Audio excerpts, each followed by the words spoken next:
different classes that they ran. If you asked them today, they would say they were just paying it forward, furthering the legacy of pride and activism at Tufts that they were showing.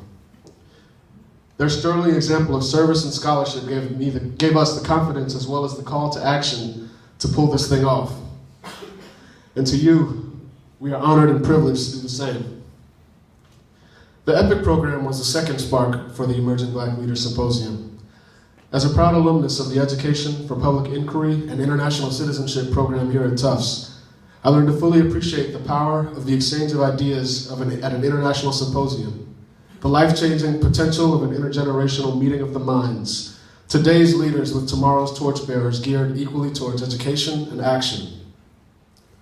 I also learned the hard work behind the scenes that it took to pull an event of this caliber off. One day, I asked Chike, what if we did our own symposium? He laughed, realized that I was serious, and then pushed me a little bit more in my thinking. We brainstormed together and started asking our friends the very same question.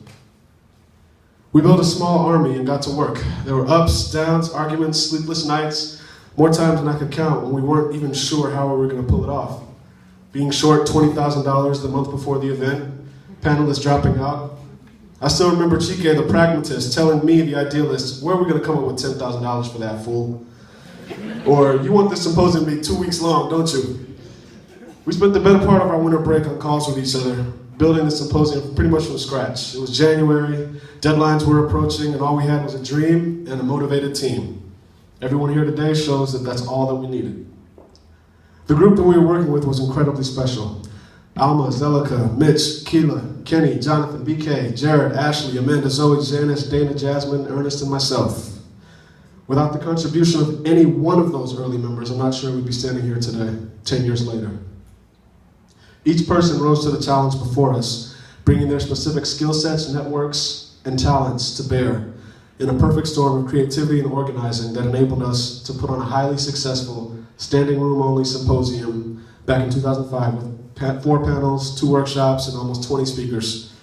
My only regret is that we didn't move our date to accommodate the schedule of a certain Chicago senator that none of us had ever heard of, who could have easily been our keynote speaker since one of our earlier committee members, Ashley Mitchell, was an intern with him and knew him personally.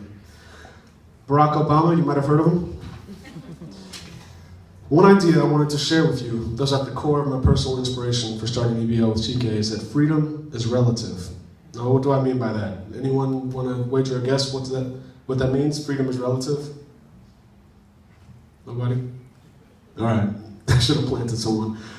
Well, I first heard this idea when I was still a teenager myself, and I had no idea what it meant. It was in a poem delivered by Alwyn Jones, a Tufts senior, while I was a freshman, and one of the distinguished elder black statesmen at Tufts that I told you about earlier. When he first said it, I had no idea what it meant, as I told you. Delving deeper into it over the years, I realized he was talking about the social relativity of progress. I would hear those 3 words over and over in my mind. Freedom is relative.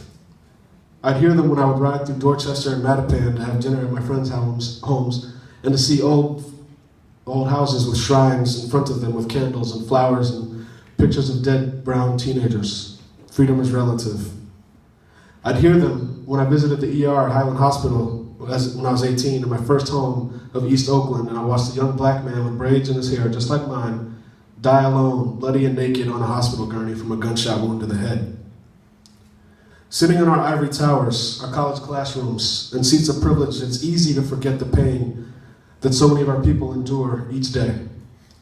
Yes, slavery was abolished. Black people are in more positions of power and experience, more educational, political, and economic success than ever before in American history. Rich black athletes and movie stars are household names, yet many of us still live in segregated communities, still fill the jails, and died from preventable diseases and trigger-happy cops at higher rates than our fellow Americans do. Hate crimes, poverty, racism, discrimination, and untimely death characterize the black experience in America now just as much as they did 200 years ago, but in a different, more insidious form. Lynchings are now justifiable homicides and hypertension. Laws against black literacy are now denials for federal aid for education based on arrest records, often the result of racial profiling and legal double standards. The prison industrial complex replaced slavery. Stand your ground replaced Jim Crow. Words like inner city culture and thug replaced nigger. Racism and oppression has adapted, evolving to live another day, maintaining the same power dynamic from 300 years ago, as have the systems and ideas that sustain them. Us being educated, soon to enter positions of power and influence in society, the hopes, the dreams, and the responsibility of changing this bleak reality and building a safe future for our children rests on our shoulders. Realizing that we owed our lives, our success, and indeed every breath that we took to the hard work and sacrifice of those who came before, those of us on the first EBL committee heard the call to action loud and clear. Which brings me to my final point. Ideas are useless without action. Lofty academic discussion is meaningless without service. The EBL committee, after me and Chike graduated, took this to heart and partnered with Medford High School to build a program to mentor youth, providing tutoring services as well as starting a scholarship program. Ideas and action. Learning from the wisdom of our elders today so that we might strengthen ourselves as leaders to better meet the challenge of tomorrow. This is and always has been what EBL is all about, and we're so very honored to be a part of this history, and thank you for continuing its legacy. In doing so, let us also remember that the headlines and struggles of Black America are connected to the struggles of oppressed people around the world. We must always strive to think and act globally as well as locally. Our collective future as human beings depends on our ability to look beyond our own problems to those of our brothers and sisters of all colors who are oppressed.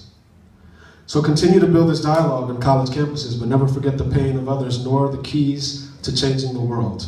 Ideas and action. Social consciousness and responsibility. Thank you.